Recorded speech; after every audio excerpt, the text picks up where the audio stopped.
Yeah. Yes, DSP Simpson, Crime Officer, Manchester. Earlier today, there was a stabbing incident in this community where one man succumbed.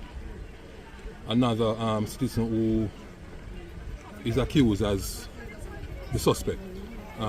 He was attacked by angry residents here today, hence the police were called in, and we successfully extracted him a short while ago. He himself was injured and is on way to a medical facility for treatment. Investigation continues in this matter. You were only able to do that after you had to call for some backup because they had blocked the roads in protest?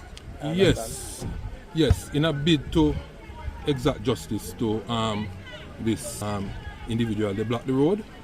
We came in, we appealed to them, they cooperated to some extent, and we were able to safely extract this suspect.